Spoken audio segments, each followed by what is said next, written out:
And welcome to I guess this is a preview of the playoffs. So I hope people could hear me. If you're out there, give me a thumbs up if you could hear me.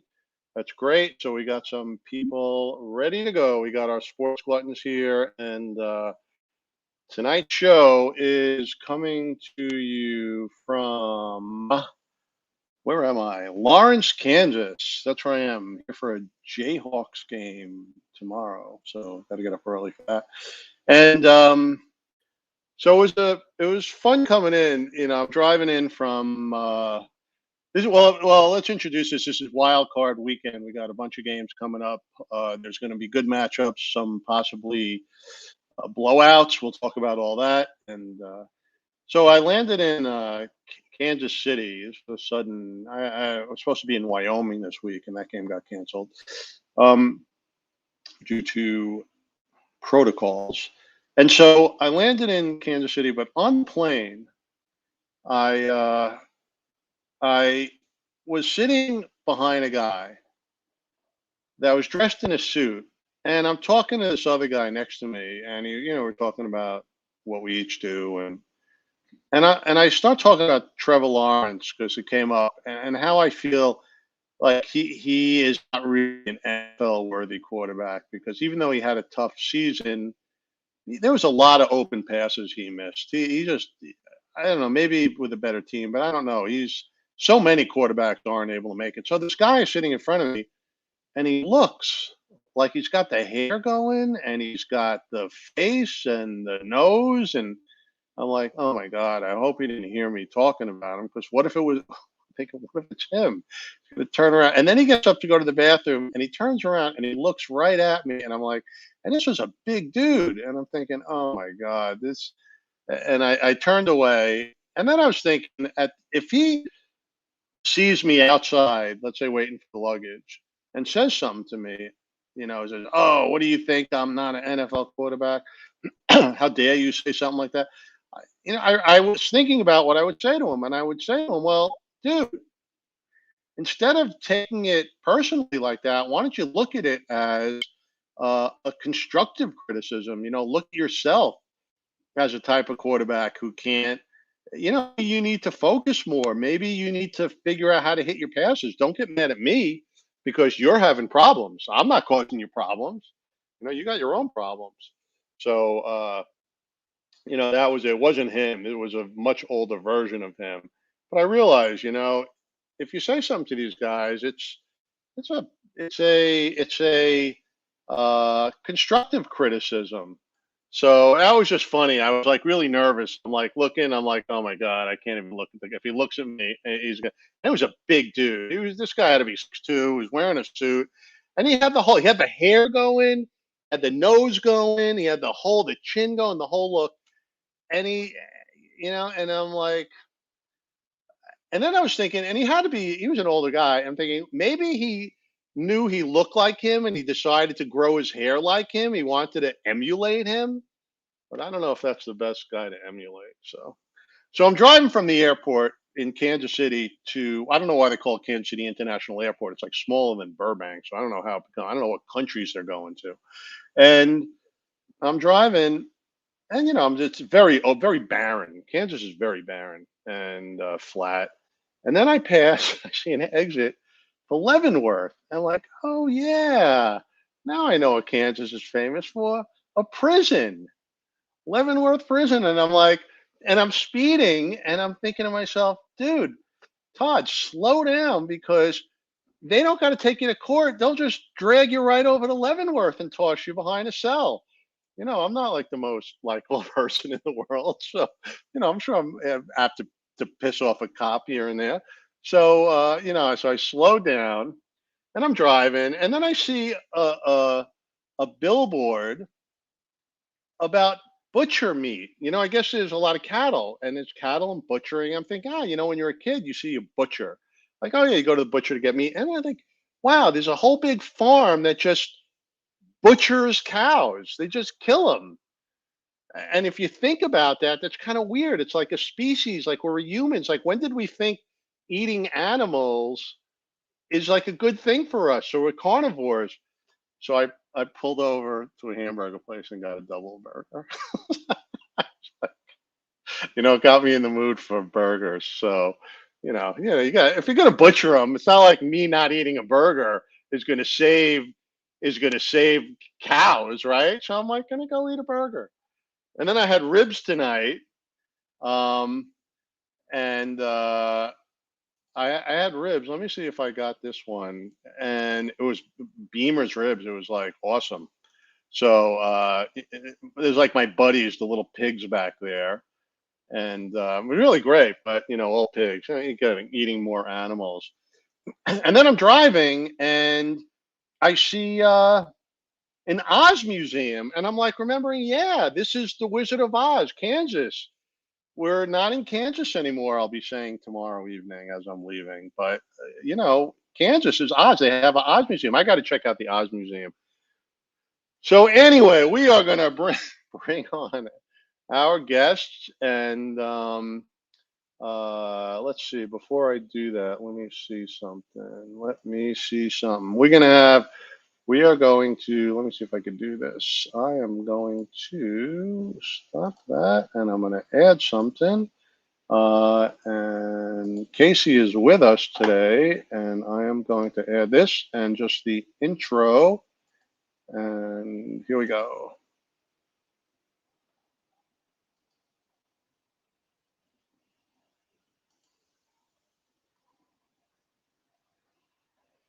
I'm going to play that again because I didn't get it on screen. And here we go. We are going to do that again if I could find it. Here we go. Here we go. Week 18 of the NFL season is in the books, and that means it's time for some tasty Casey takes. So Casey's going to give us some of her stuff today, and here she is right here. And hello, Casey, and thank you for putting your features together for us. We'll be going through that. We have Eric is with us. Eric, how you doing over there? I just watched In Cold Blood, which is Kansas prison from 1967. That was a brutal movie. Yeah, even more brutal, real story. Right. And that was with and how ironic is it was Robert Blake was in that.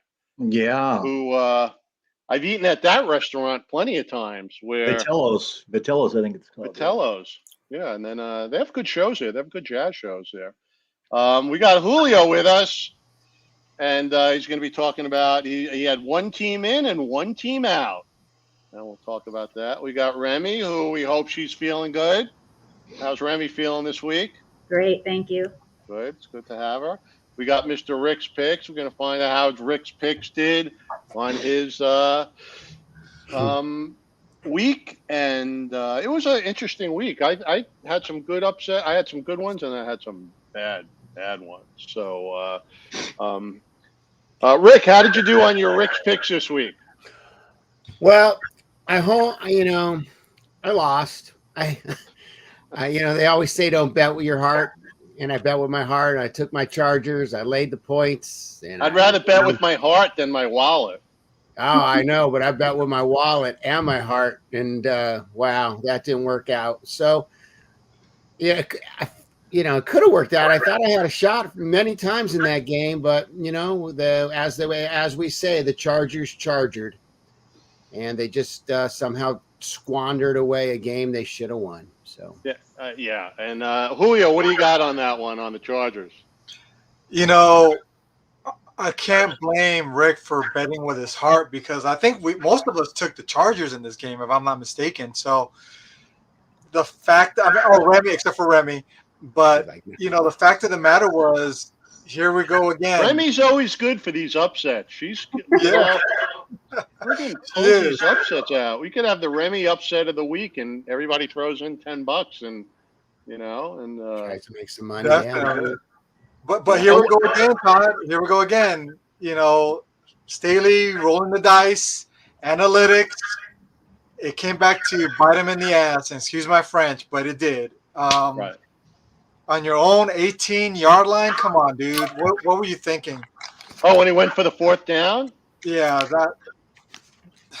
What? Yeah, the truth of the Chargers are, sure, that's a crazy move.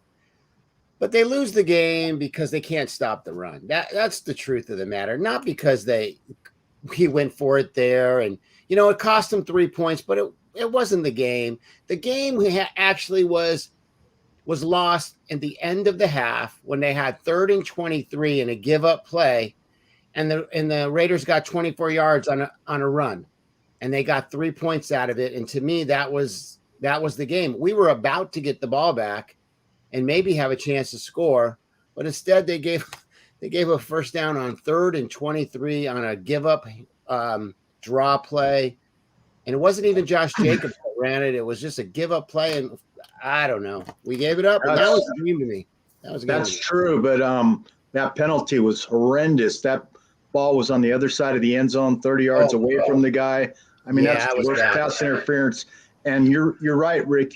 You can discount that 4th down, but they ran a draw, which was a terrible call, and that was the 3 points. You take that pass interference and that penalty, and the Chargers win it. That was very upsetting. Yeah, they had 140 yards in penalties to 30 or 40 to the Raiders. That's a football field and a half worth of yardage. That helps. That helps in any game.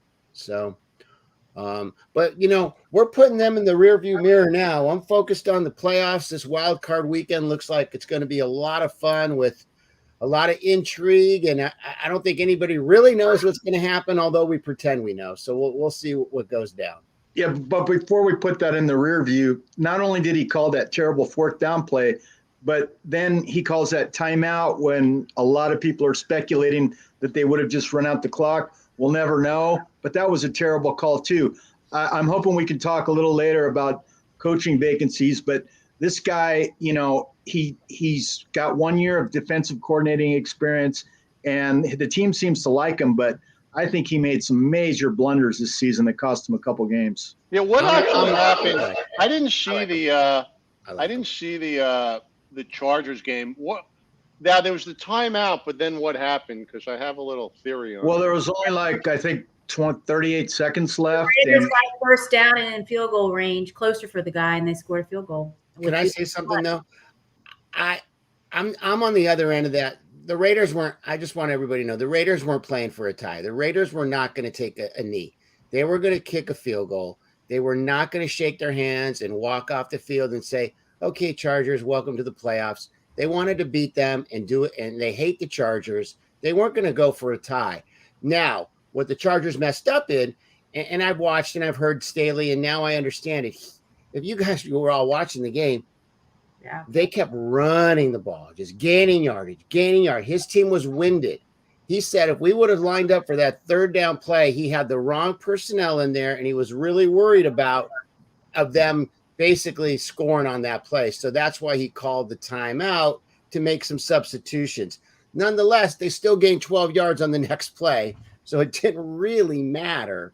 But that's my theory. I don't think the Raiders were playing for the tie. If they would have, how about if they stop that run on 3rd down even after the timeout and give him a yard? The guy has to make a 56-yarder, not a 45-yarder, which is like a free throw for him. Yeah, if they don't take the timeout, I don't think they would have set up that play. I think he would have had a much longer field goal. He would have, and they would have gone for it. They would have run the clock down to 2 seconds to either win the game or tie the game, but they had a chance to win because they don't want to go to Kansas City. Of course, they want to play the Bengals because Kansas City's kicked their butts all year. So they wanted to win. Like I thought that too. I'm like, oh, maybe the tie. Oh my God, the timeout. And then I'm like, well, they're thinking I don't want to play Kansas City. I want to play Bengals. I have a better chance, and then we might even get a home game if things fall in different ways. We might get a home game next week if they can go and beat the Bengals. Hey Rick, that personnel, that timeout did make sense to get the right personnel in there for a run play, but at the same time, why not call a blitz package there to stop that run? If you knew that run was coming, they were so exhausted. Both. Same on offense. Shouldn't have even gone to overtime. It was I'm okay with the coach. I'm okay with the coach. I'm okay with it. I'm okay with the coach. I like the youth there. I like what I'm okay with him taking risks. guys don't understand. We're coming from a team that 5 years of Anthony Lynn punting on 4th and inches. So for me, I'm okay with anything except punting on 4th and inches. Like, I don't care. I mean, literally 4th and a half a yard, the odds are you should be able to pick that up sometimes. They just ran but dumb not plays. but not on the 18-yard line. But the other guy that killed him, I know the 18-yard line is a crazy call, but that guy Max, what's his name? The right guard couldn't hold their big edge guy. Max, what's his last name? Crosby. He was on. But you guys don't sleep on the Raiders. They're not a terrible team for what they had this whole year and what they're doing. They won their last 4 games, and I mean they started off the season in first place at one point. They're not a horrible team, and Derek Carr is a good quarterback. I don't care what anybody says. And Renfro is a great tight end, and now you got Jacobs back. When I said watch out, Jacobs is back, they're like, oh, it's no big deal. Sore ribs? What sore ribs, Remy? I didn't see any sore ribs on that kid. Yeah, right. I mean, and they got Waller back too, coming. Yeah, strong. they got Waller back, and he wasn't even a factor in the game, really. No, but he got 9 targets, so they were looking for him. I'm happy for the Raiders, but it's a shame. Herbert was unbelievable. Those 2 touchdowns in 5 minutes. All those 4th down plays. I mean, that was one of the most courageous, exciting drives I've ever seen, and it's too bad he had to lose. He's the I'm real deal. glad they didn't tie because I can't stand Pittsburgh, and I'm ready for Roethlisberger to be out of this league and done. Yeah. Get out. That could be the upset, though. They're done. I don't think he's good enough to even get focused. I think he's done. I think his it's like a car that's just done, and he can't get back on the road. He tries, but his target's off. His focus is off. Casey, what were you? You got something to say? Well, I agree with Rick. Their Achilles heel all year has been the run, the Chargers, and it just showed up there. They couldn't any of their losses, not any, but most of their losses this year came when they weren't stopping the run. And I agree with Rick as well as, you try and set up a run defense on that last play. The Raiders are going to kick a field goal. No matter what, they're going to try again so they don't have to go to Kansas City. They can go to Cincinnati, and they beat the Chargers. And that's going to be – that was the one thing I like Staley too. I just don't know why their defense was so bad with the defensive coach. That's the disconnect. Now, maybe second year – he starts, maybe inserting himself more into the defense. We'll see. I think you got to take a deep look into their team to see who, who's on their defense. What's their skill level. It just could be they're just not quality defensive linemen or linebackers. They're getting through, and maybe they're not that smart. So, it probably takes a deeper look at GM. Did they have on defense, Rick? They have Joey Bosa and Derwin James. The cupboard's not bare on defense. This isn't the Jaguars or the Tex. They got some players. Right. They got some number 1 draft picks on defense. All those penalties. That's coaching. I think Casey's right in asking why they're not better defensively, because Staley was plucked because of his defensive genius. Even at a Division III, he had some sort of crazy numbers, and that's what got him noticed. And anyways, hey Rick, sorry to interrupt. I don't know if you were watching the game, so I think Chris Collinsworth said it best. He said something that was very poignant, and it was this. He said Staley doesn't have Aaron Donald anymore. He doesn't have Jalen Ramsey anymore. He doesn't have this top defense that he had with the Rams. Now he's with this new personnel. So it's going to take time, I think. Yeah. It's true. I think people are yelling to fire him. I'm good. I like him. I want to give him 3 years. I'm okay with it. He's young. McVay is young. These young coaches, I like the youth there. I'm going to go with it. So, I could be wrong, and only time will tell. But at least we know he's starting with a great offense and a superstar quarterback. You got to be able to get in the playoffs with that team. So I just think he's way overrated. 2 games they lost because of his 4th down. The Kansas City game, I know they gave up. They could have had 3 field goals, and they went for it. I think he's way overrated. He was only a defensive coordinator for 1 year, and I'm hoping later in the show we can talk about some of these vacancies and the definite lack of African-American coaches that have 20, 30 years of experience and they can't be a head coach, but he's a head coach after 1 year. Yeah. No, Yeah, but if you take that out of it, you could look at people. Who's with Pittsburgh? Mike Tomlin or something? Or he's the only coach, only African-American. Right now. Right. I think Byron Leftwich has a really good shot at it. I mean, to get one of these vacancies. Maybe they're saying Jacksonville, which I don't know if that's a blessing. No, I don't know. I mean, yeah. Well, I mean, the Jaguars, we all talked about Trevor Lawrence. I don't think we can judge him yet. They lost their number one pick in ETN as well. They didn't get a chance. We didn't get a chance to see him. So they're going to come back with a few more pieces. They might not be as terrible next year. This league is crazy. You could be bad 1 year and pretty good the next year. We've seen it a million times. Well, yeah. 3 years ago, the Jacksonville Jaguars were a play away from going to the Super Bowl and taking out.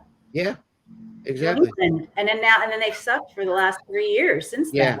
No, I think it was when Jalen wanted out of there. I think if they have the same GM, that it's not a place that anyone wants to go coach.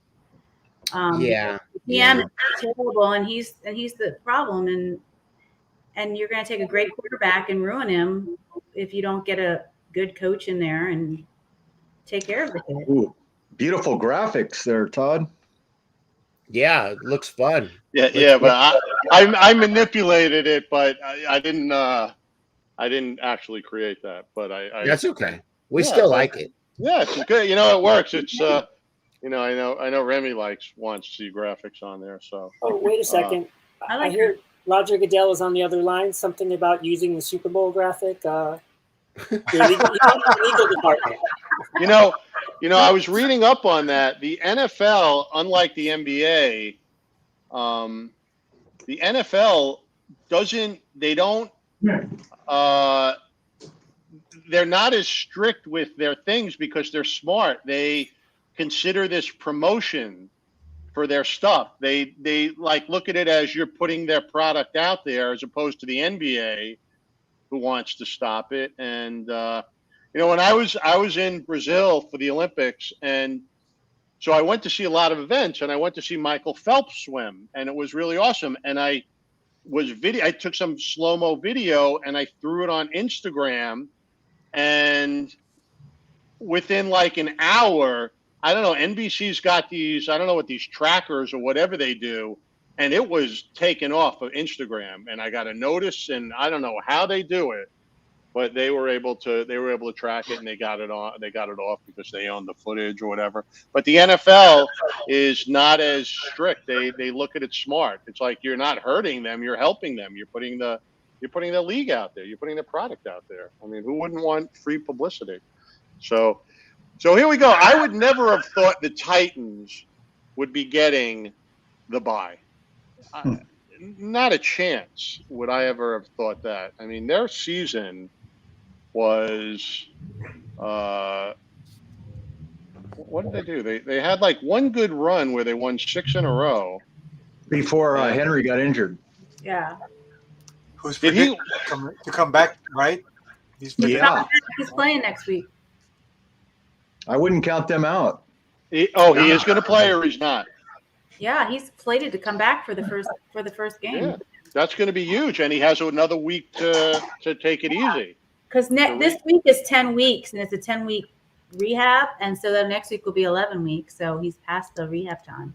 Oh yeah. If they didn't lose him, they'd be the number one seed because they probably would have won more than. They probably would have a better record than that. They might have. No, they are the number one. They got the bye this week. They would have been number one seed even if they hadn't lost Derrick Henry. They might have clinched it before last week. Is what I'm saying, because they might have won two of those games if they had Derrick Henry on their team. Right. There was no dominant team in the AFC this year either. It was a very flawed division or conference.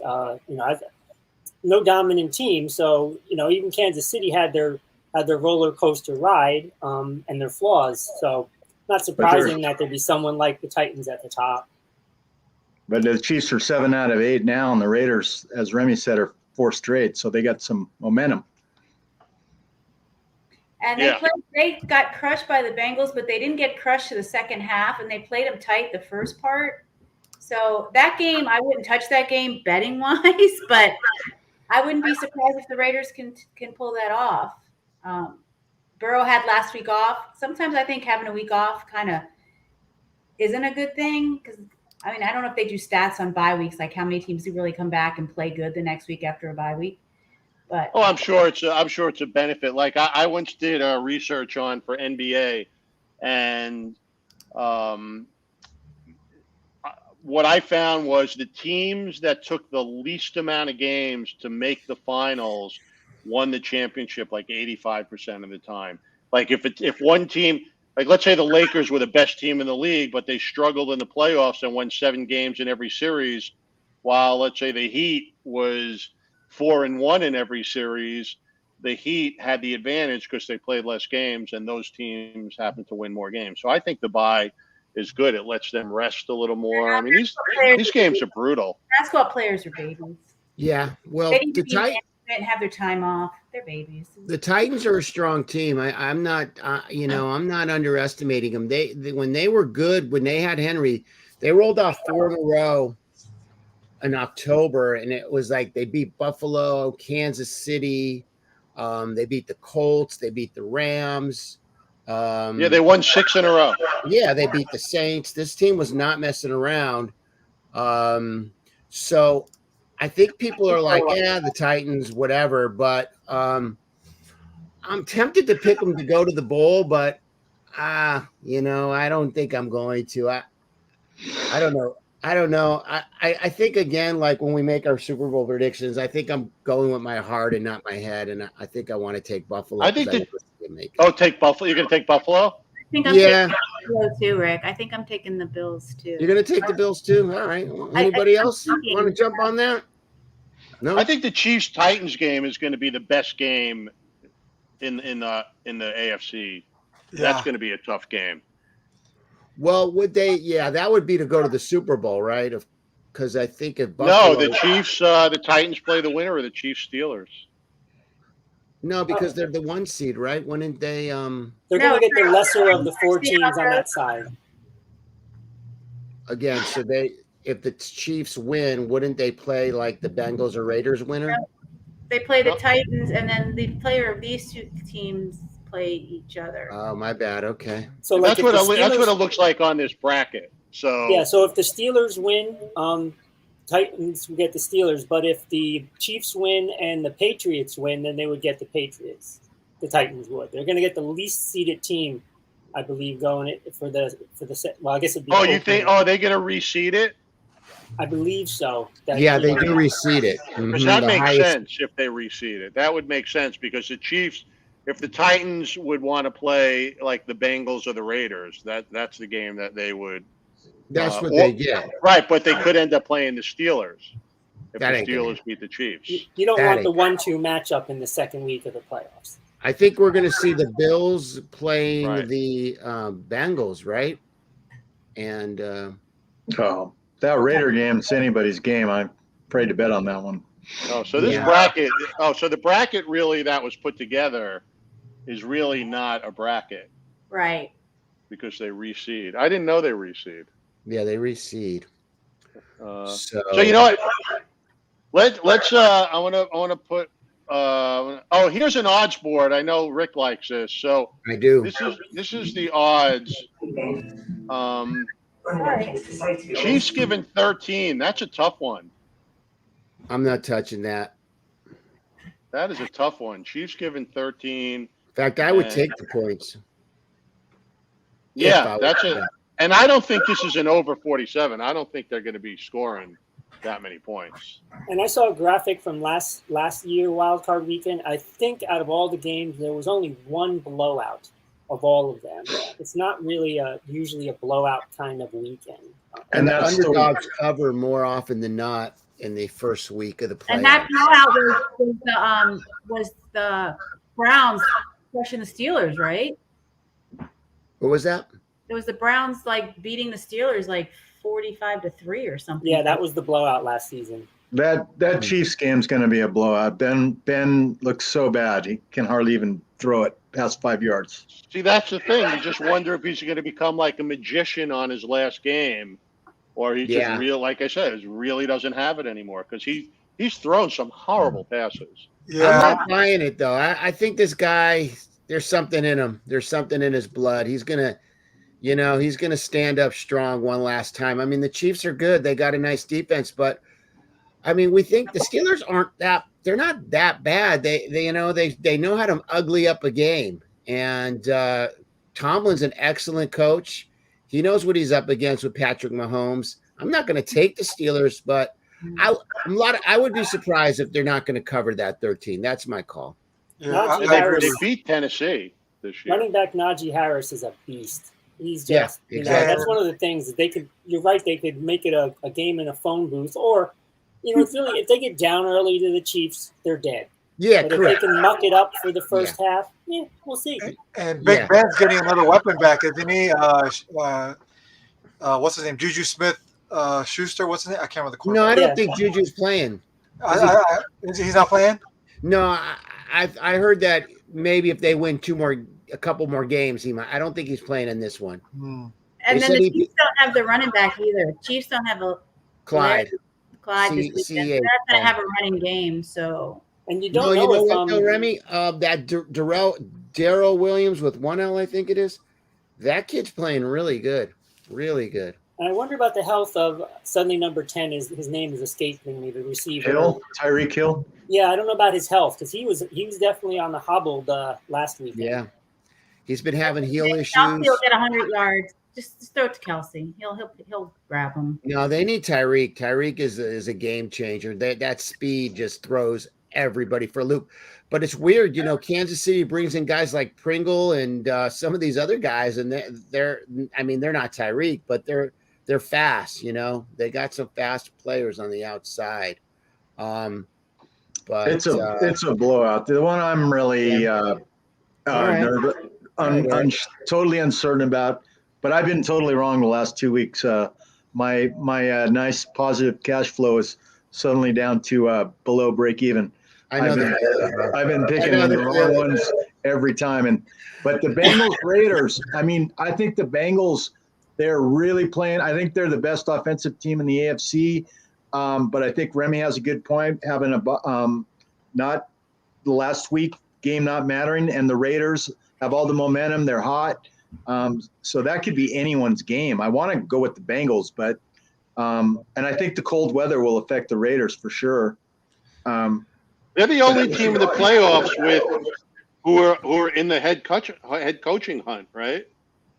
Like if they don't, I guess a lot depends on if the Raiders win. Like Chris Collinsworth was saying, if they have a playoff win and they don't rehire that coach, even though he has no previous experience, the players love him, and look how they've been performing for him. They should rehire him anyway, even if they don't get a win. He got him to the playoffs after everything they went through. And 4 straight wins. So he has 4 straight wins, right? If he loses a game, that's 4-1. It's still 4 straight wins. Yeah, there's no one better out there for the Raiders than that guy. He proved he belongs. They're saying that Harbaugh wants to coach the Raiders. That's the only thing I think that would do. And if they lost, he lost, he can't be a coach, and then they go get Harbaugh. But that sounds like something the Raiders would do. You mean from Baltimore? No, his brother, Michigan. Jim. Wasn't that guy in the NFL once? He was a 49ers coach. Yeah. Took him to the Super Bowl. And then they got rid of him. He had a couple of meltdowns too. That's right. The brothers coached against each other that Super Bowl. He's the one who brought Kaepernick into the league. Yeah, he's a great NFL coach. He goes, I want Kaepernick. He got Kaepernick in. Who's to say he goes somewhere and brings Kaepernick back? No way. No, that ain't gonna happen. Ship has sailed, unfortunately. A couple years too long out of it. That ship has sailed. Yeah, you're out of the game for a while. It's who's the guy that's coming back? It's the worst travesty of all time. Maybe that would be fantastic. The Rams would what's his face back? Wells. He's only been out for a year, but the defensive guy, because somebody got hurt and they called the guy that what is his name? I just saw him yesterday. Anyway, he's playing this weekend for the But Kaepernick is 4 complete seasons. I mean, it's a travesty that he never got signed. It's total blackball, but Who, Kaepernick? yeah. Yeah, you know what? It's owners are like, they don't want to put up with it. I wouldn't put up with it. It's get on the field and play. I don't need to, fans, they lost a lot of viewers one season. They don't want to be lectured to. If you go to a movie, you don't want people standing up there and lecturing to you, Let's just talk about performance. Isn't it the fact that he might not have been good enough at that point when he was trying back to get on? Because, I mean, I think these owners want to win no matter what. They gave Josh Gordon's been in the league 7 times. All these losers, he may have not been a starter, but he definitely deserved to be a backup. You're right. No, they gave him a shot. And then he complained about being a backup. No, they go, we're going to do it now. They changed the date to the next weekend, and half the coaches were in the playoffs. Sometimes you get in your own way. It's all political. Yeah. So aside from the Chargers not making the playoffs, the Colts surprisingly didn't make the playoffs. Terrible loss. Carson Wentz, I don't know if his contract is up, but let's hear it. Casey had something to say. After the Colts lost to the Jaguars, the talk, of course, was about the underachieving Colts and the spotty play of Carson Wentz, a very highly paid quarterback in this league. However, it should not be overlooked that the Jaguars' good play is a total indictment of Urban Meyer as a head coach. Yeah, that's right, Casey. That's a good take, Casey. Yeah. Boy, I watched the recap, of that game, and I was like, "Who are these Jaguars? They're inspired. They're playing loose and free." And yeah, the Colts, they made a dog's dinner of it, as they say in England.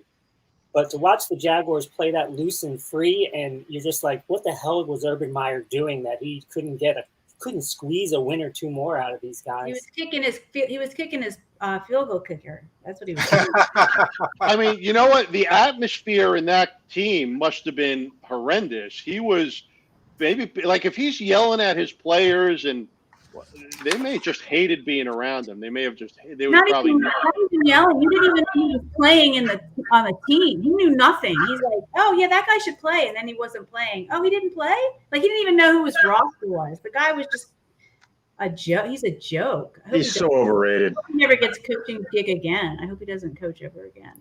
Picking up on Carson Wentz, he is signed to a big money contract. So he's, they're going to have to give him another chance.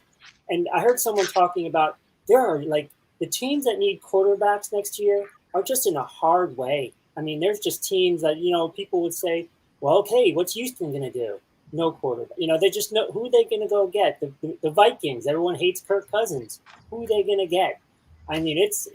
I feel bad for Remy, the Giants. They got to go with Daniel Jones again. I mean, it's just. But we're burning it to the ground.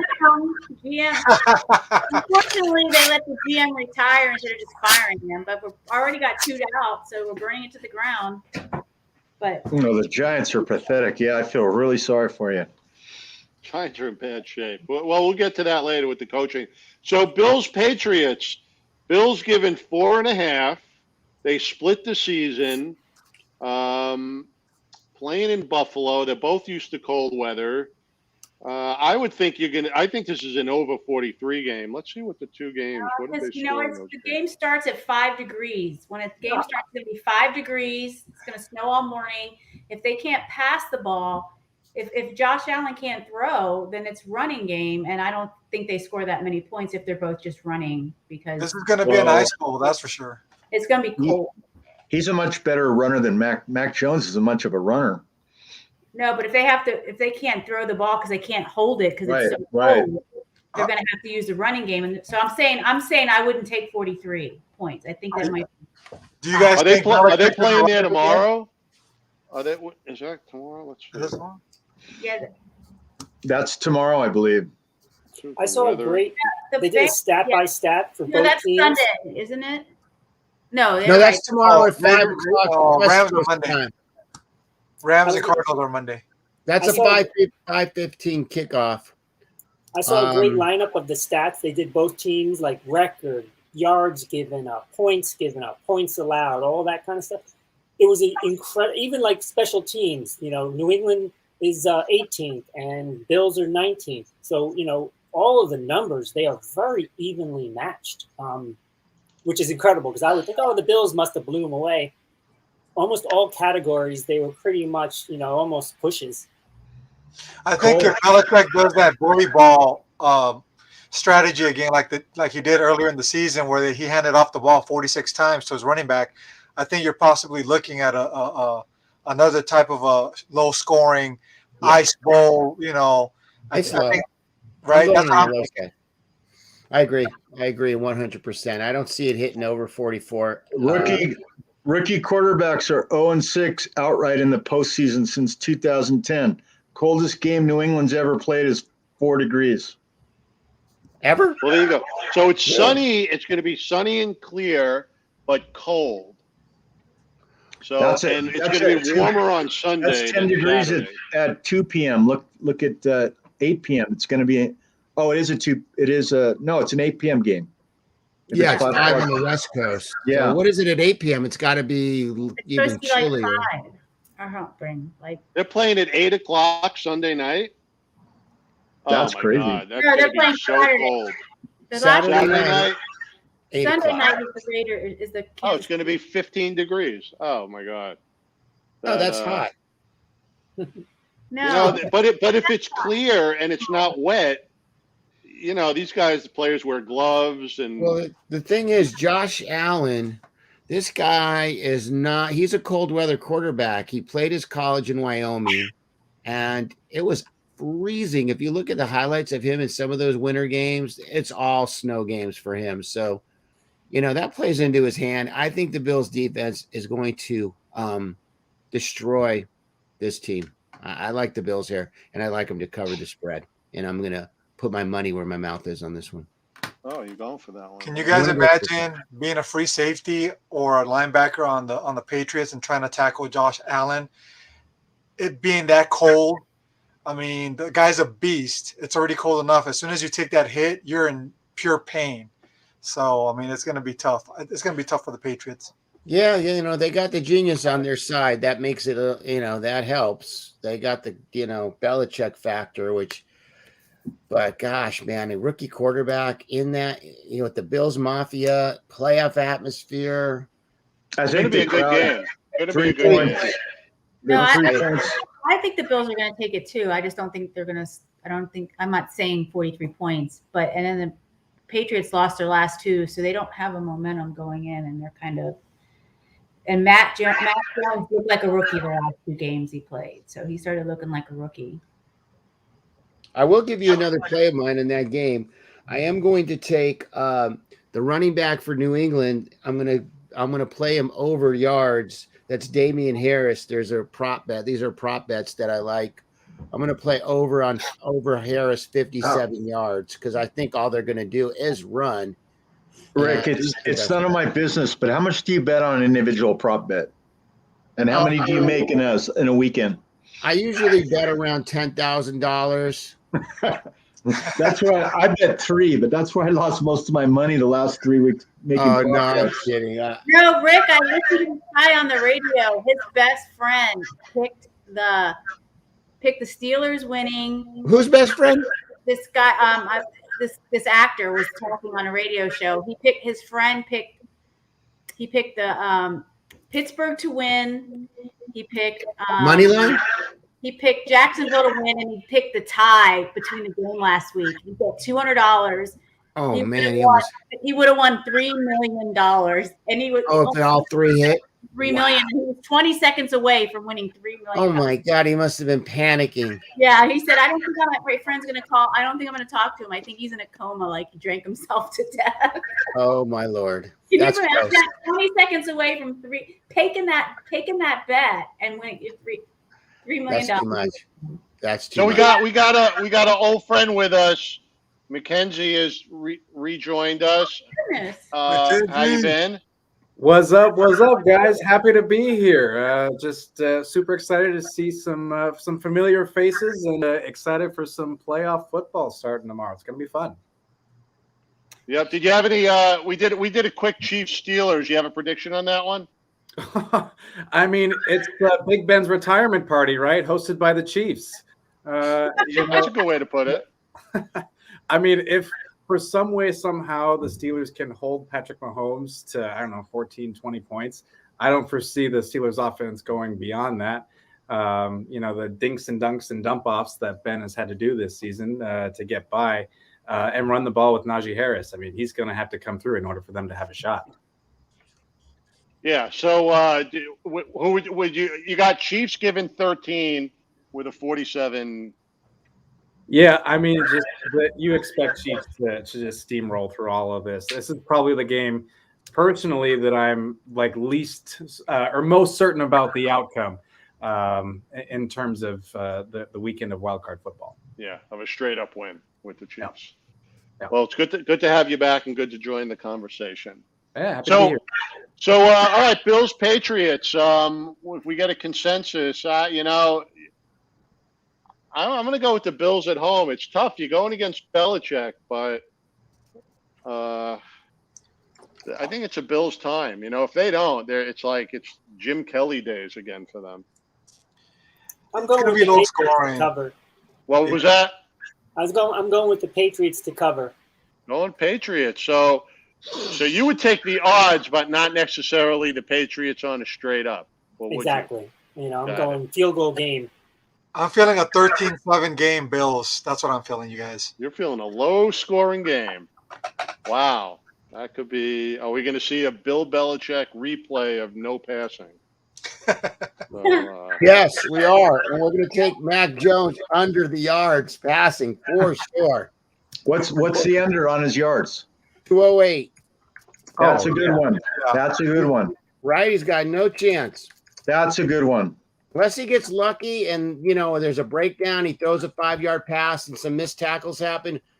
Other than that, I mean, he's looking at 140 if he's lucky, I would think. Yeah. Also, too, if I can add that, I'm the Minnesota kid, so I'm always thinking about temperature. It's going to be cold in New York. So, and you look at those cold weather games between the Bills and Pats, it's always low scoring. So I expect this to be, just like everyone is saying, field goal mania. So we got that going. We got to take a split game, Bills Patriots. I think it's going to be a good game, but could be a low scoring game, could be a high scoring game. So we are now down into Cincinnati and the Raiders. The Bengals, man, what an up and down season for them, and the Raiders a chaotic season. Definitely take the points, but as I said earlier, this is anything can happen. Whoever's hotter, of course, Carr's never been in a playoff game, and neither is Burrow as a rookie. So it's really going to come down, I think, to whatever quarterback is on and hot. And two rookie coaches that know anything about playing in the playoffs. So that game's up for any. I like both the quarterbacks. So I'm gonna go out on a limb and say Raiders. Going for I Raiders. think the points definitely betting. I don't think Cincinnati's going to beat them if they win by more than 6. That's a tough one to bet on, you guys, because the first question is the Raider defense going to give Burrow enough time to throw the ball?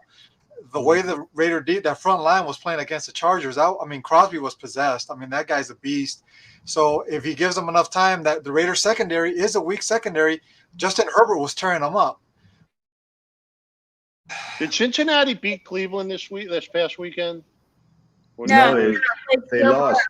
They got killed, right? I didn't know Joe Burrow wasn't playing, so I picked them. Oh, so maybe. Yeah, right. So That's then right. you wonder how is his knee okay too? Because remember he got hurt the week before. His knee got hurt, so we don't know. I think they were just. Oh, that was in that stupid 4th and goal that. I think he should have just kicked the field goal with less than a minute in the game. I mean, you put your quarterback up. Now he was hurt. They beat the Chiefs, which was a huge win. But, I don't know. That's more coaching decisions. I would never – if who was it? Mahomes wasn't going to score a touchdown. He could have got him close to go for a field goal. and then they would have tied the game anyway. But I'd rather go in 45 seconds left in the game with a 3-second lead than a nothing. And so you miss it and they're first and 10 on their own 2. Well, why didn't you just kick the field goal? Why, now you're in a tie. Now you go into overtime. Go for the win. It was a weak move. I think it was a weak coaching move by Cincinnati. So I think some people though thought. I think Rick, did you think that was a good move? Because I was talking about the defense. Like you had no confidence in your defense for Cincinnati to do that. Well, I mean, I think the Bengals. Are you talking about last week, right? Yeah. Well, the Bengals were kind of like they kind of weren't really into that game so much. They rested 12 players, so I think they just kind of were okay with whatever outcome at that point. So So they were probably ready for the they were already moving on and resting. So right. But the Browns suck so bad that I think they made it interesting. So do you think the Raiders are on an upswing for this game? Absolutely. Well, I'm not going to take the Raiders here. I'm going to go with the home team. I'm going to go with the offense. I'm going to go with the better quarterback. I'm going to go with the better offense. I just can't back the Raiders here. I don't see how they, I do see, they could obviously win. Anybody could win, but right. I think the Bengals are the better team. I think some people think the Bengals have a shot at getting to the championship game. If they get by this, a lot of people are talking Bengals over Titans. So I'll be remiss to see that, but right now I won't back the Raiders. I'll take the Bengals if we're just talking straight up. Yeah. 6 points might be too many. I think it's too many. Yeah, I think it might be too many. I think it's a 4.5 point game, maybe. Rick, what prop bets do you have on this one? I have Darren Waller over 58.5 receiving yards. Oh, yeah, that's a good one. Right? Yeah. So far, let's go. Let's make some money. So Matt Jones under. Did you guys see? I kind of put him on this. I wrote them all down. Although I don't know how to do that. I don't know. Listen, I'm not responsible for losses. No, but Waller's going to be their main. But I don't know how to do prop bets. Waller's going to be their main. Well, do you have a site you bet with or not? Because most of the site, then you can't bet them unless you have to have. I use something called mybookie.com. It's pretty good. Yeah. They have tons of these. All the bets. A lot of people use DraftKings now. I think they just got legal in New York, which is a big deal. Yeah, you can only bet DraftKings if it's legal in your state. I use a couple offshore ones, but it's what do you have on Burrow? What's the over/under on his yardage? Yeah, I didn't catch that. It didn't jump out at me, so I didn't grab that one yet. But I don't know. I have to say I don't know. But let me think. Let me see if I can find it. Hey, Rick, okay, so while we do that, so they were moving over to the NFC, and I think this is the slaughter game of the series more so than the Chiefs Pittsburgh. I can't see. I think the Bucs are going to run over Philadelphia. I don't either. I think it's going to be a tough game. I think the Eagles are tougher than we think. I think Jalen Hurts is going to look like crap at the beginning, and he's going to come back and do his second half Jalen Hurts thing. They're going to look ugly at the beginning, but they're going to make it close at the end. I think the Bucs will win, but I don't think they're going to smash them.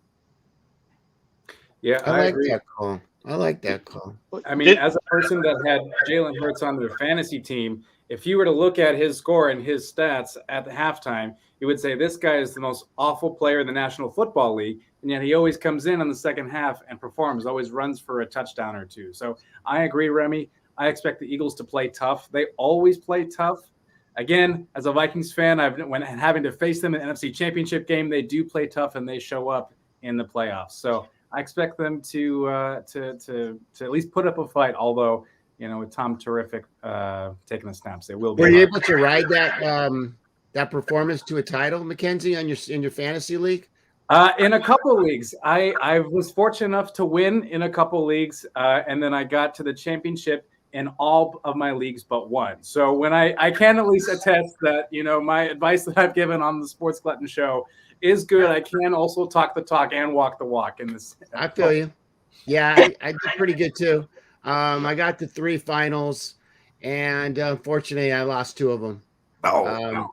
Yeah, I know, man. You know what happened? I actually could have won, and I overthought it, and I switched kickers the last minute, and I went with Kansas City kick and bench Carlson, and Carlson had a huge game, and I wound up costing me the title in my league. Yeah, and a couple $1,000 on top of that, which hurt. But you know, I also ran into God, what's the dude? The guy in Seattle who came out, Rashad Penny, killed me in one of my games. Some guy, they picked him up late, and he was great the last 4 weeks of the season. It was ridiculous. Yeah. Here's my take on Philadelphia. This is why I don't have any confidence in Philadelphia. This is their wins this year. I don't know. They lost to Dallas in the last week, right? Yeah. Okay, so their wins, they beat Atlanta, Carolina, Detroit twice, New Orleans. They lost to the Giants. They beat the Jets and the Giants, Philadelphia. They did not beat a good team this year. They lost to Dallas, Kansas City, Tampa Bay, the Chargers. I don't see the Eagles giving them a fight at all. I think Rick, the Bucks are. Rick, what do you think? Well, a question and a comment. One of the comment being, as I look at this the layout, the graphic, it's funny because all of the over-unders are under 50 in the cold weather games coming up, and all of the overs are 50 or more in the warm weather games, which are on the NFC side, which is kind of funny if you think about it. But what do you think about, Rick, the over/under in the Bucks game? Because it's just like, where are the Eagles going to contribute to that? Well, that number's not 51 anymore. It's 45.5. Oh, okay. Yeah. So they lowered it considerably because I was reading about it, and apparently they have weather coming in, not cold weather, but wind and rain coming into Tampa. But then I read elsewhere that one of my guys was saying they're premature on the rain. It might be a little windy, but the books lowered it. But I like it over, truthfully. I mean, Tampa scores. I think I'm going to go over 45.5. I'll tell you that much. Yeah. I wouldn't go over 51, but 45.5. I mean, Tampa's going to score 30. We'll see what the Eagles can do. Yeah, Tampa is on it's a rain day. It's a possible rain day over there. So yeah, so maybe that makes me a little more nervous because that's a passing team. Leonard Fournette, I don't think is going to play. He's still hurt. Yeah. Yeah. So I mean, Tom needs to pass. He can't run. So I mean, if it's raining and windy, that could affect Tampa, and that could play into Philadelphia's favor for sure, right? Why do I feel like Brady? He doesn't like a wet ball. I know he doesn't like an overinflated ball. But, there it is. I have a feeling, for some reason in the back of my mind, I remember like he just doesn't do well with wet ball passing. I could be misremembering him with someone else, but I just get that feeling for some reason. Oh, so just real fast, going back, Joe Burrow's over/under is 263.5. Just ooh, that's an over. That's an over.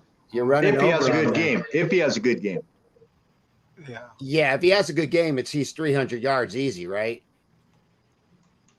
That's an interesting one. I mean, if Jamar Chase gets wide, if Jamar Chase breaks one, man, and yeah. Oh well, here's the problem with that game. So it's 30 degrees and snow. So there's 30 degrees. That's warm.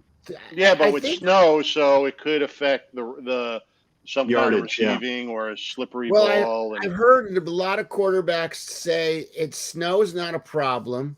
It's wind. Snow is easier than rain. Yep. And wind is the worst. So, except for visibility for the receiver. Yeah, it depends how hard it's snowing, right? And if it's sticking on the ground. Rick was mentioning, who the Eagles have beaten, and that's kind of the weird part about the NFC side of the bracket. You have so many teams that play or beat bad teams, like the Eagles and the Cowboys, of course, playing the NFC East. So they, played a lot of bad teams. The Rams, they didn't have a lot of. They beat up on a lot of teams that weren't very good either. So it's a very interesting conference in that you have a lot of teams that beat up on bad teams in this first weekend. Yeah. So the Bucks, Eagles. Does anyone think the Eagles are actually going to win, or would they just take the points? Would you just take the points on this? I'll take the If we're points. going straight, it's 25 points a game. They're averaging around 20 plus, and then with the Bucks, yeah, I think 45 over, they could do that. Mm-hmm. Yep, agreed. But straight up, I'm going to go with the Bucks on this one. So the Packers get the bye. The Packers get the bye. Good for them. They're just a solid team. And I mean, whoever gets to the Super Bowl, it's going to be a good game. I don't think this is a blowout year because every team was capable of a loss. So it'll be good to, I hope it's not the Packers and the Titans. I think that would be a blowout. I don't see the Titans. So going down out of Dallas and the 49ers.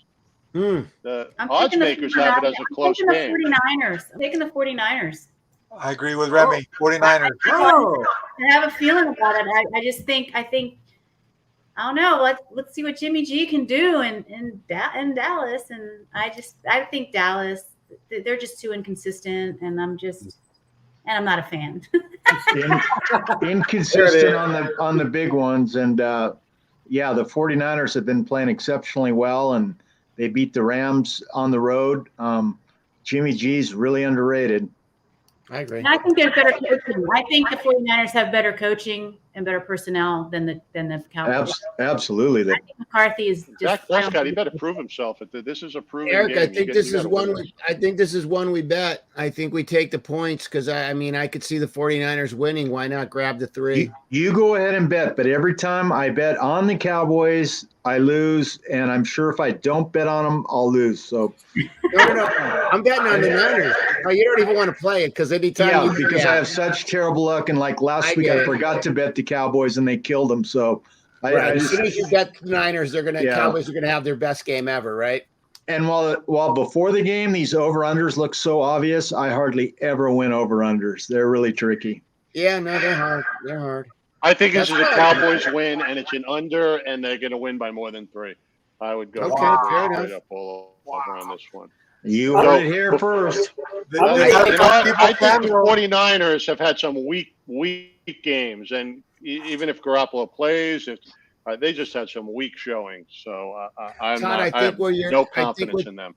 I think what you're underestimating a little bit is San Francisco's run game. And I think that's going to – Samuel, that kid is possessed. He's amazing. That's going to be a problem for Dallas. I think it helps their running game. And Dallas's biggest strength is the pass rush. And I don't know. I think it's going to be a really interesting game.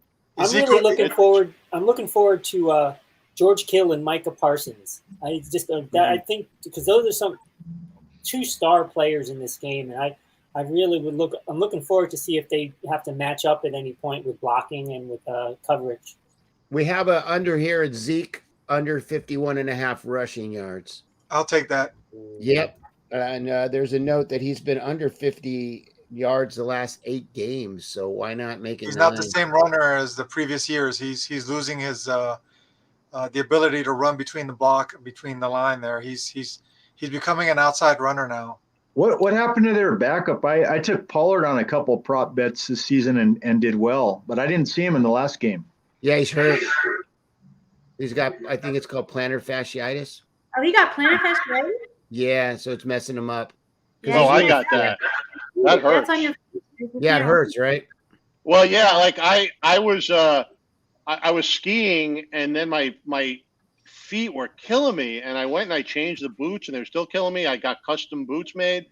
They were still killing me. I kept taking them back to stretch them out, and then I found out I had plantar fasciitis and flat feet, and it's amazing the pain it causes in your, like I can't rollerblade. It just squeezes your feet. So the whole that's a tough People don't understand injury. when you have bad feet, that makes you have bad ankles, which makes you have bad knees, which makes you have bad hips. It's all about the feet. I'm telling you, you have to listen to ballerinas. I take ballet class, and it's all about the feet. And when your feet are wrong, that's what gets your ankles wrong, which makes your knees go bad, which makes your hips go bad. So if the 49ers and the Raiders win, are you going to do a pirouette? I'll do a pirouette. Yes, I will. I will do some bar work. There you go. There you go. You know, it's interesting that I gotta add though. I mean, as I am not a Dallas fan by any stretch of the imagination. The only thing I will add though is that if Dak shows up, and you're right, that is an if, because the whole team has been super hot and cold the whole season. But if he shows up and plays where he scores, 4 touchdowns, 5 touchdowns, 300 yards just in the first half alone, this could very well get out of hand, because you're right, San Francisco, their strength is their run defense, or is their rushing attack. And so if they're stuck throwing the ball to try and catch up after Dak and all of his weapons, this could be a game that is a blowout. For who? For San Francisco or for Dallas? For Dallas? For Dallas, right? Because if Dallas comes back and is consistently throwing the ball well, and that is an if, like I said, but if they do, I don't foresee the 49ers being able to keep up with Dallas, because their main way of getting down the ball, Deebo Samuel is a freak of nature. I had him on my fantasy team, best pickup of the year. But if they have to rely on him, and if they have to, who is the running back? Raheem Mostert? No, right? Mitchell, right, yeah. right. Elijah Missile, as I like to call him. Yeah. If they use him, they're going to have to find ways to get him involved and really find ways to get down the field. And I don't know if I see that happening. Just as another ad. Now, here's a question. Who's under more pressure, Dak Prescott or Matthew Stafford this week? Matthew Stafford. I think both of them. I think it's a tie. Stafford has to get out of the first round, else the LA is going to kill him. Stafford for sure. He's 1-3 in playoffs. Oh, the other point I heard today about Stafford, if he doesn't get out of this round, then you look at what's his name? I can't even remember his name from last. Yeah, Jared Goff. He got him to the second round last year. So, if he doesn't get him out of this first round this year, then it's a loss overall. Yeah, no, I don't have a lot of faith in Matt Stafford. I know he's good, but I know he's a choker. So I don't know what I'm going to get. He's underthrowing a lot of passes, you guys. His arm doesn't look the same as the beginning of the season. He looks so good at the beginning of the season, but lately he just looks shaken. I don't know if it's the Detroit Lion curse that's coming to LA. I don't know, but if he doesn't do it this year, you guys, I would seriously think about, the kid from San Diego. Can we get him straight up in a trade? I'm just kidding, Rick. I love Justin Herbert, man. I keep saying they should just combine the Rams and Chargers into one team. Then they'd be really good. So, all right. So we're going to move on to the Rams and the Cardinals, which is going to be a great game. We have a little preview here. The Seahawks versus Cardinals game appeared to be a defense optional game. Both offenses went up and down the field scoring. In fact, the over-under before the game was 54.5 points. And what was the final score? 38-30, the Seahawks. Almost 14 points above the over-under number. Going into the playoffs, the Cardinals face the Rams, which is pretty fortunate for them since the Rams' defense can be spotty. But if anyone thinks the Cardinals are going to go far with that kind of defense, they have another thing coming. Mm-hmm. Yeah, so it's They're getting J.J. Watt back. J.J. Watt's going to be back on Monday night. So that's going to be big. I'm going with the Rams. Yeah. I'm going with the Rams. Their defense is just too much.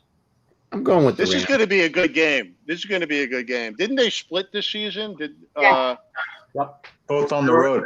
They're both on the road. Yeah. I don't know if you guys remember, but a lot of when we were doing this and the Cardinals were like 8-9-0, I think I don't know if anybody remembers, you probably don't, but I said I still don't believe they're that good of a team. And I kind of think they're still not that good of a team. And they don't have their all-world wide receiver. That guy's amazing, and they need him. He's a game changer, and without him, that doesn't help. I think Kyler Murray's record without him is like something like 2-7. So there you go. I'm interested in the Rams defense. That last game against the Niners, I want to see how Von Miller comes up this week, because I was sitting there watching the game and I literally didn't hear Von Miller's name until the fourth quarter when he made a really big play. He did. but I didn't hear. I literally thought I had not heard his name the entire first 3 quarters of the game. So I really want to see how he comes up in the playoffs because I don't think he's been holding his end up of the bargain. So I think Agreed.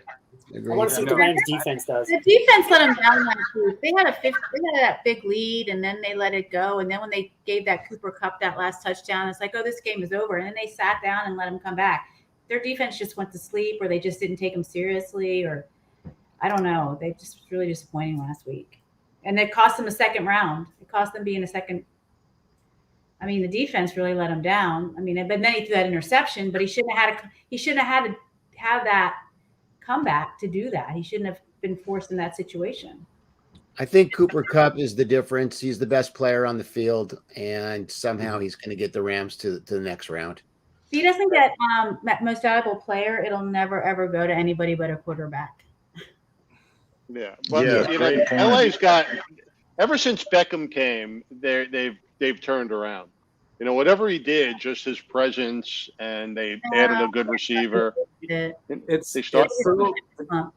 lost last week. You're right. I think the last weekend games, though. I think if some teams were already in, I don't know how hard they played. No, they were the second round. No, they were the second pick, and then them losing gave it to the Bucs. Oh no, they wanted that game bad. Yeah. It doesn't help when all the Rams season ticket holders sell their tickets to the damn Niner fans. now I know how the Chargers feel, Rick. Yeah, right. Hey, I'll tell you what, though. I think the truth of the fact is, Julio, you could probably speak to this. You're in LA, and I think a lot of us are in LA. When I hear people in the national radio talking about, the Niners travel, what they don't realize is those fans already live here. Like, they didn't come from San Francisco. They live here. I have literally 4 friends that grew up in LA that their favorite team is the Niners. I mean, we didn't have football for 20 years. Yeah, we didn't have the football for 25 years. That's what it is. The Niners they're not coming from San Francisco. They're already here. So they're coming from Glendale. They're coming from Glendale. Thank you. When the team, before they even got the Rams back, they were saying, like on sports radio, when every team comes to play, they're going to have more fans because all the fans live here already. So no matter who they're playing, there's going to be more fans for the other team because Rams don't have any fans out here. Right. Can you imagine that you don't practice the silent count all week, and then suddenly you got to do a silent count if you're the home team? That would be mind blowing. Did you guys see that? The Chargers. Go ahead, Rick. San Diego. The Raiders had more fans here than I'm not San Diego. LA Chargers. Sorry, I keep calling them San Diego. The Chargers have more fans now, and they were in Home Depot a couple years ago, and now they're more popular than the Rams. Who? Yeah, the Chargers. No, I don't think so. Well, I don't know about that because I was at the Vikings Chargers game, and there's a lot of Vikings. I've never been more satisfied than us doing the skull chant in SoFi Stadium. Yeah, so, it's crazy. It's crazy when the Chargers play anybody. Like, see, he's a Vikings fan. Where do you live? So I'm in West LA. Like I'm here. See so that? I mean, like I know 3 guys that are Vikings fan that all grew up in Los Angeles. It's just weird. I mean, it's just how it is. Mm-hmm. I went to the Chargers-Bills game, when the Bills came to town, and I mean, all those people didn't come from Buffalo. There's no way. They had 30,000 fans there. They didn't come from Buffalo. They all live here. I mean, it's like they have a but club. They're originally from Buffalo. They have a club called the LA Bills Backers. The Los Angeles Bills Backers. There's a club. I was walking by. I saw 5 buses. I'm like, what the heck, man? It's like, this is amazing. I think the only game they played that didn't have enough fans. I think when the Giants played here, they did have more Rams fans this year. Yeah. It's going to be interesting. The Chargers and Rams play each other this year. So you'll see that the Rams will have more fans. I blame 2 owners, you guys, 2 owners. Al Davis, may he rest in peace, and Georgia Fontieri, who I mean, if I would go to her grave, literally, I would urinate on her grave because she took my Rams away, you guys. Yeah, no doubt. Hey, Mackenzie, where's the Vikings bar here in LA? I heard there's a Vikings bar somewhere. Yeah, there is a Vikings bar. It's in the Valley. I went, in the before days, in the before pandemic days, but it is somewhere in the Valley. I will have to venture up there sometime again because it is such a fun place. And you're right to Rick's point. I feel like there's a bar for every team in LA. Giants is in San Diego. Giants bars Except the Chargers. There's no Charger bar. Hey, you guys. Like an Applebee's or two, right? Like you have places you can go. Yeah, like my refrigerator. That's about it. Yeah. Did you guys see that Matthew Stafford's wife is pleading with the Rams season ticket holders not to sell their tickets to the Cardinal fans for this game? Come on, that's at least sell them to other Rams fans. Don't sell them to Cardinals fans. It's hard not to sell them when you can get like $700 for them. Yeah. Did you know I was on the plane and I met a guy, and he's telling me that I didn't know this. Every player in the league gets 2 tickets to the Super Bowl, and then the referees get tickets. And what they do, I guess this guy knows them, and the players don't go to the game, and this guy agents them and gets the tickets and sells them for thousands for the Super Bowl. And I didn't know that they all get tickets to the game, but Wow. there's I know. there's a A market lot of the for it. early season ticket holders, they actually sell like their preseason tickets and some early season tickets, to whoever, because then they use them to pay for like playoff games. That's it's their investment return. They're not going to go to a preseason game. They'll sell them to the opposing team, and even some of the early season games because they want to make that money back for what they paid for the seats. Yeah. So is anybody taking the Cardinals? You know who's going to take the Cardinals? Tim from Arizona would take the Cardinals. Homer, yeah. Tim from Arizona. It's so interesting, right? Like we talked about who has more pressure. If Matthew Stafford has the most pressure, I agree between the comparison that we made, but the biggest pressure I think is going to be that Rams front office to see if all of the trades and the decisions that they made and the draft capital that they've traded away, this is the time to see if their bets have paid off. And if it hasn't paid off, and if they lose in the first round, somebody's going to have to pay the piper. The Bucks going to have to stop with somebody because their future. No, because the owner did all that. The owner was behind all those trades. I heard him on the Rich Eisen show. He did all this and maneuvered it all. So the owner was behind all these trades and giving all that money. So he's not gonna. No one's heads are gonna roll if they don't. Yeah, win. but Les Snead's been there. Les Snead's been there since Fisher was there, and they're except for that one Super Bowl, they can't get past the first couple rounds. So I agree with McKenzie. Probably not McVay, but who else is under? I think has some pressure on him to win is Josh Allen. I believe that he needs to show that he can beat the. It's the Patriots without Tom Brady. Come on, and you get the home game. Please. I think Buffalo's got to prove it by being a quarterback, though. I think he runs too much for a quarterback. He's going to get hit one day, and it's going to go down. I'm never a fan of a quarterback who just runs a little too much. I think the Arizona quarterback's like that too, Kyler Murray. I think he runs a little too much, and you can't make a career of it in the NFL. You'll eventually get injured. He's so big. But plus, I think like your team works so hard. They want to share in the TDs. They don't want to go work downfield, and then your quarterback is the guy that scores a TD on a rush. Why not? I agree with I don't know. It's egos involved. No one cares how they get it, as long as there's some players that want the points and the accolades. But if he can get in and I can't, if you run, who's that great quarterback? Not Derrick Henry. Was it for Indianapolis we were talking about? Taylor, who did nothing. He did nothing last weekend. Jonathan Taylor. Right. But that guy, he's amazing. But I think there's a bunch of games where he's had unbelievable yardage and did not get a touchdown. And, it doesn't matter how many yards you get. You want to get in the end zone. You want to do that little celebration. That's where it all is scoring the points. So if you're doing it and then your quarterback runs it in or gives a little screen pass to somebody, you're like, all right, great, but I want to be the guy sometimes. It's okay to get all the yardage, but I want to be the guy. So if you get a guy, Josh Allen, and he scrambles and he runs, he scores. I just think for a team emotionally, you've got to include everybody in the end zone. I just got a phone call. It's Antonio Brown, and he wants to agree with you. And I'm going to completely disagree with that take. I think Josh Allen's game is about the run. It sets up the pass. I think you're thinking of games when that New England game where he ran a lot because they couldn't pass. But if you watch him, that guy wants to throw. He doesn't want to run.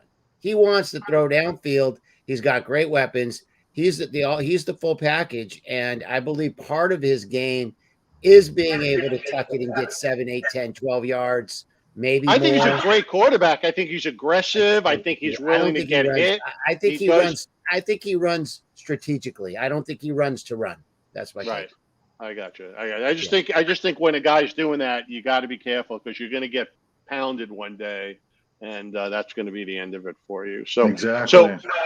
So I'm throwing this up here because I know this is my picks, and I already have it set up for the other picks. So I went pretty straight up. I went Chiefs, Bills, Bengals, Bucks, Cowboys, and Rams. No upsets. Yeah, Yes. right. And somehow then, it looks great, but somehow somehow that's not going to happen like that. Right. It's right. Well, just then no way. here, let's see if this comes in. Then I did it this way, and there's the way. If we pull everybody in, we still have the Chiefs. Everyone's going for the Chiefs, but I had a feeling you guys would go for the Raiders and even the Patriots. If it's What? reseeded, doesn't the 49ers go to Green Bay and then? Well, I don't know who they're going to play, but this is who would advance. So I don't necessarily think these are the matchups, but I took the Cowboys advancing, but you guys are thinking 49ers advancing. I don't know if they're going to play the Cardinals or the Rams. I tell you, I just put the advancing. That's all it is, not the matchup. the 49ers Cardinals bracket is not so far-fetched, right? No. No, well, Bucks would play if the 49ers win, the Bucks would play the 49ers. Tampa Bay would play San Francisco if that happens. If the Cowboys win, then the Bucks got a tough game because they're going to play the Rams or the Cardinals. Yeah. So that's, and then the Packers would play. Wait, the Packers. We got to get the Packers in there. They play the least. Yeah, the Packers would play the 49ers. The 49ers or the Cardinals. I think we're going to see Packers Rams, and then it's going to go back to like the 70s when the poor Rams had to go to like Minnesota in the cold and just fail. Which happened to the Rams last year, right? The Rams had to go play the Packers. Mm-hmm. But golf, he played them tough, and they didn't win by much. I mean, I don't remember the score. It was 16-7, I believe. Oh, okay. Yeah. So this is going to be a good. What was that? I was just going to say, if the Cowboys can make it then one more round of the championship game and then that's a big Mike McCarthy storyline of going to Lambeau and playing against his former team. That's going to be super crushed. Yeah, Terrible coach. I agree with Robbie. He'll get crushed Because they're not going to get past. If they get past this round, that's the only round they're going to get past. Well, the team that I feel like is like really benefiting from this schedule and these seeded right where the seeds are right now are the Bengals, because they only have to play either the Bills or the Chiefs. They're not going to have to play both based on the seeding. And that's going to be super helpful for the Bengals if they're going to advance far in this tournament. So there's that, and this is going to be an exciting round. I want to do one quick thing, but then we'll talk a little coaching, and then we'll sign off. But this is going to be – I think we got a great set of games coming up this weekend. I don't know if you guys – right? Mm-hmm. Yeah. It would have been nice to see the Chargers in there, but oh well. Yeah. They're probably hitting themselves pretty good too because they lost. Who did they lost to Houston, right? Yeah, they got. They lost the Chiefs the second time. I mean, they beat them once. They lost 3 in a row. They only needed to win one of those games. They lost 3 in a row. They lost to the Chiefs. Everyone knows that they had them beat, but they decided never to kick field goals. Then they decided to lose to Houston, which no one saw coming. If they don't make the playoffs next year, I think that should be the end of their coach. So that's probably true. That's probably true. as far as the last game on, against the Raiders, do you feel like that timeout at the end there actually cost them? Because it looked like from the interviews that they were saying that they were thinking about maybe going for a tie, and then that last timeout at the end kind of changed the game for them. Do you feel like that narrative is true, or do you feel like it's something different? I was telling the panel here that I felt like the narrative's not true. The Raiders weren't going to play for a tie. Nobody plays for a tie. And especially against your rival. Especially against your rival. Right. I agree with that. But once they call the timeout, you can't lay down. You got to play at that point, because then you could be called for a fixed game. I mean, you got to go. You can't just – they called the timeout. You now have a play. You have time to – you can't walk away, because it's like, oh, why did you do that? Did you want to just you're going to get accused of something. The problem was after the timeout, McKenzie, they let him run for 12 yards and it made it a 40. They made it a 44-yard field goal instead of a 56-yard field goal. Or like tackle him behind the line, maybe lose 4 yards, make him hit a 60-yarder, which he probably would have done anyways. But I was really getting kind of teed off and mad, and I didn't, when people were like, oh, it was going to be a tie. Like, really? Like, nobody, ask any NFL player, like, do they put on their helmet and pads to play for a tie? What was it? Like, nobody plays for a tie. Herm Edwards, you play to win. And if the Pittsburgh and Baltimore would have stayed in a tie, both teams would have been in before that game anyway. And they almost went to an end of a tie. They almost tied at the end, right? They weren't trying to tie. They were trying. But again, it wouldn't have been a tie if that stupid pass interference and that stupid 4th and 18. I mean, 4th on the 18. Yeah. Herbert's a freak of nature, man. I mean, gotta play better than the refs. They dropped like 4 balls. Yeah. I want to say goodbye to everybody. Thanks for having me, and we will catch you next week, and we'll have to reset this, and it's going to be a lot of fun. Yep, we're gonna go through this. We're gonna review the games, and we're gonna push the coaching to next week because we're gonna have less games to talk about. And then we'll have a little more time to focus on the coaching. But Casey gave a little TV observation. Let's see what goes on. With the recent passing of John Madden, many remembered his artful use of the telestrator. I contrast this with a game I saw done by Tony Romo recently. They tried to bring in a Romo Vision, where they showed a gridiron with X's and O's moving on one side of the screen and the actual play on the other side. As Romo tried to explain what was going on, I just got sensory overload, and all I could think was, they're trying to come up with a gimmick, a branding of Romo Vision. It's similar to when I saw Kirk Herbstreit do a game, and they did Herbie's Clicker. Again, I couldn't follow it, and it seemed like just a gimmick. Yeah, that's what they do. Is a lot of gimmicks, and then and it's always like people want to take, the executives want to take they want to take credit for coming up with this stuff. Like, oh, it's not like Romo did a great job or Madden, but I came up with that. I'm the executive. I came up with that. Give me a pat on the back. So, especially the way you saw John Madden, all he had was his squiggles and his pen, and he made it wonderful. He didn't need a gimmick. He done it through his personality. And it's the branding thing, like you said. It pisses me off. It's like, okay, And plus, John Madden was a coach. That's what he did. That's what his thing was he was a coach, and he was an X's and O guy, and he explained it with the enthusiasm as a coach. Tony Romo is just, as a quarterback, describing a play that is going to be run. So he doesn't. It was a gimmick. That's Tony, why I watch the Manning cast on Monday nights. What was that? That's why I watch the Manning cast on Monday nights, because it's good. Those guys are good. They, it's good to get, and they get good guests. He gets so mad. What the hell? Like, you can just see him. What are they doing? Why are they running that? He's going to be a coach one day. He might be part owner of the Broncos. He might try to own. They said the whole family is putting all their money together for all this time because they want to own a team, and it could. Well, because it's for sale next year. I think the Broncos. The Mannings might own the Broncos. Then we'll see. Or part of a conglomerate. A part of a conglomerate. They all know how to win because the Giants don't know how to win.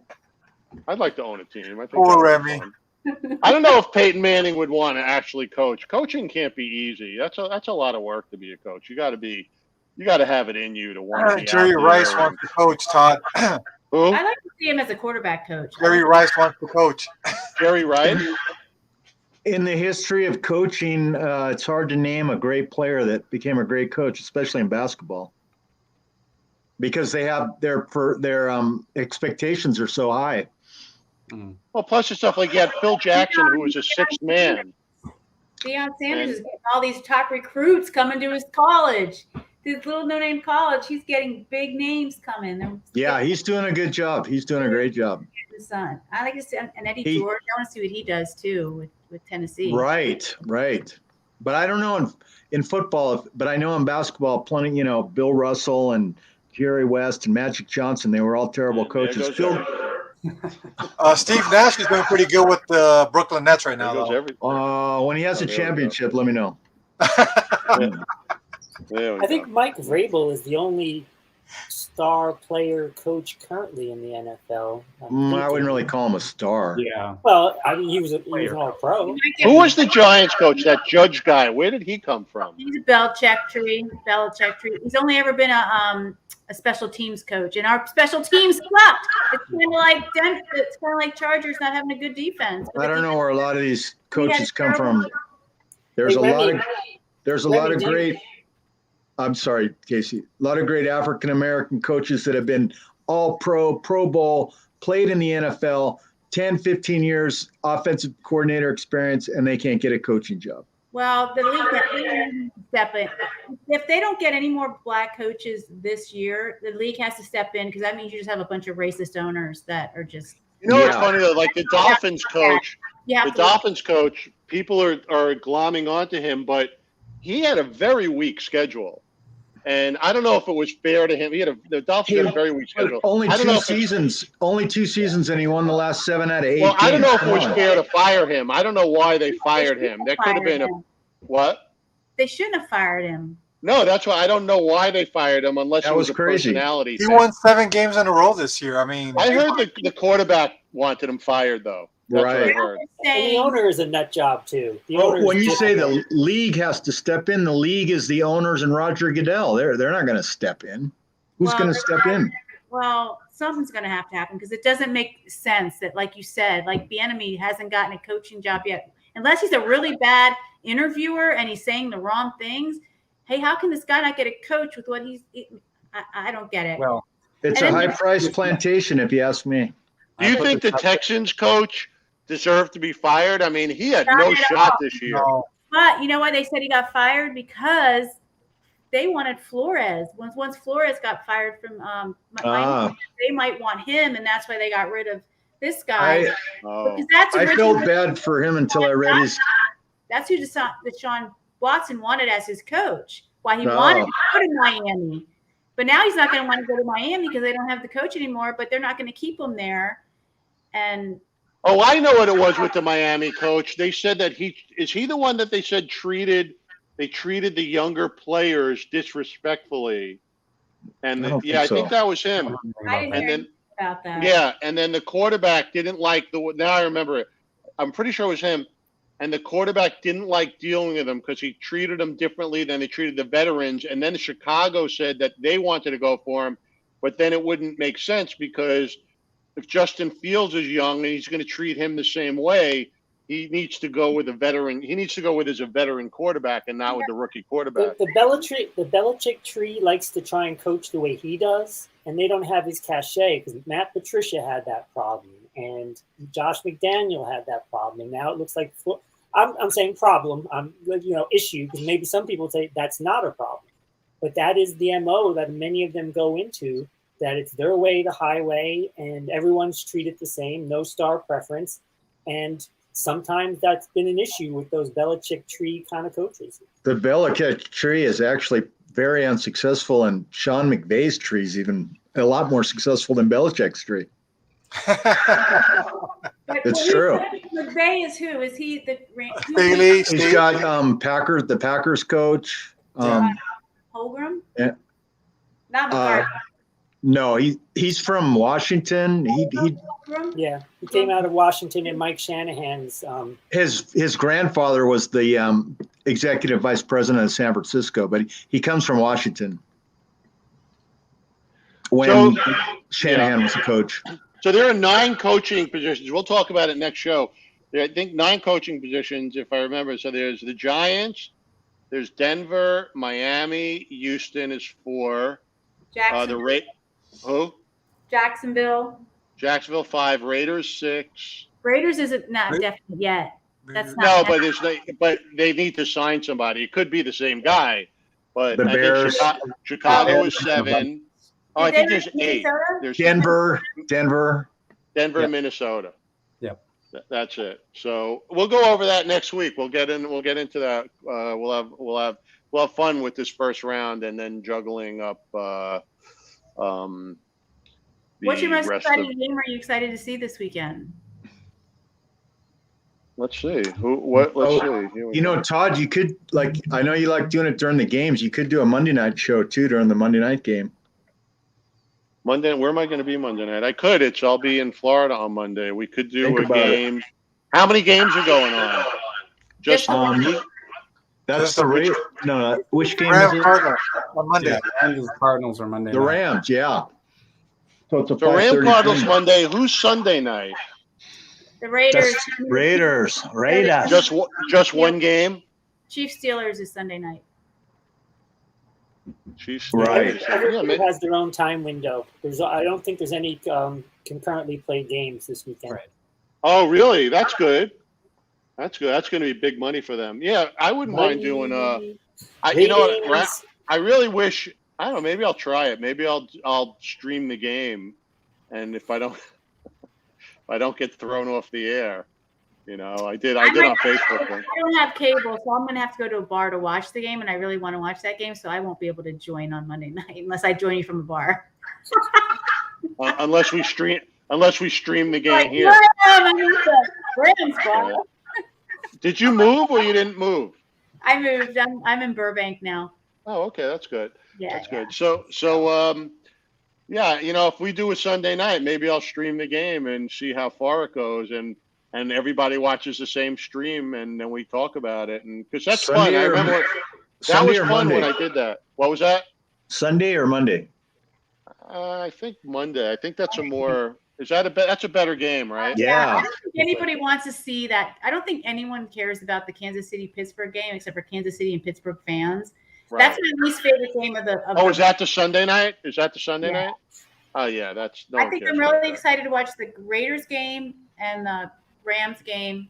Yeah. And 49ers beat the Dallas Cowboys. 49ers Dallas is the yeah.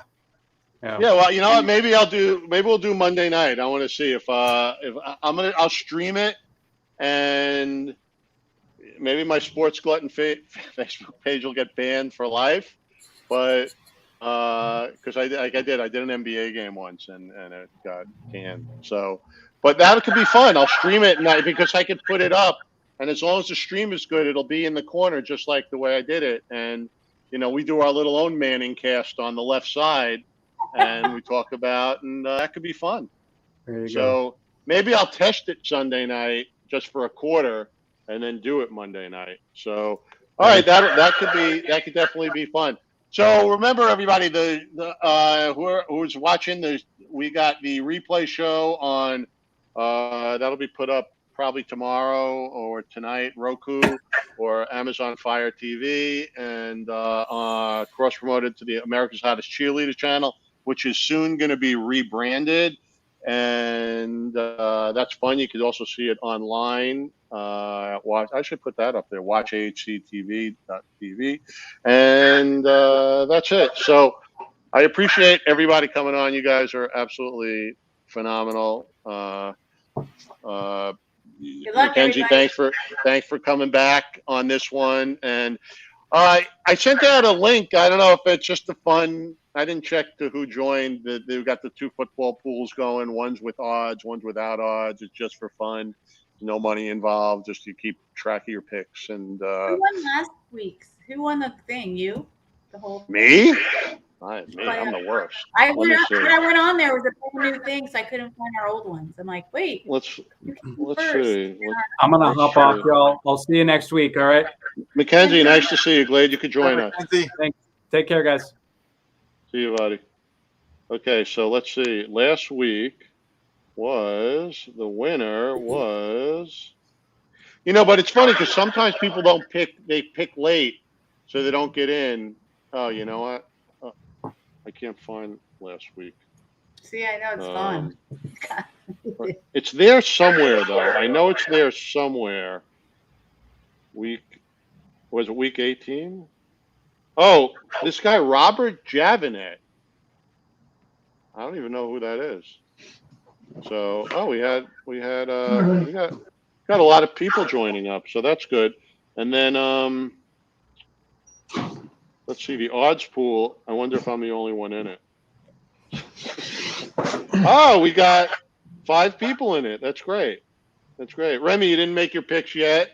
No, I did the other one. I have to do the other one. I have to go and do the odds one. I haven't Okay. done that And one. Did the yeah. other.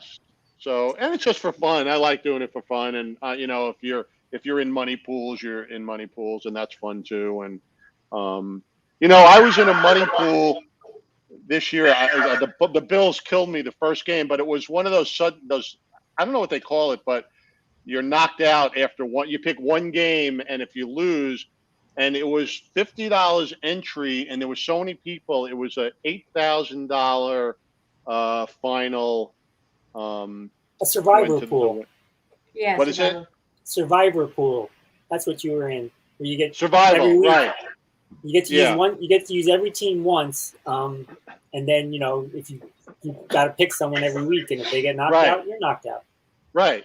And that was a good pool. That was I don't know if I'd like to run that because if I get knocked out, but some of these other pools are pretty good, and I won't run one, but I'll give a link next year for ones I'm in if anyone wants to join it. I know one is like it's $50 to get in, and you pick every game, and the winner gets like $225 per week.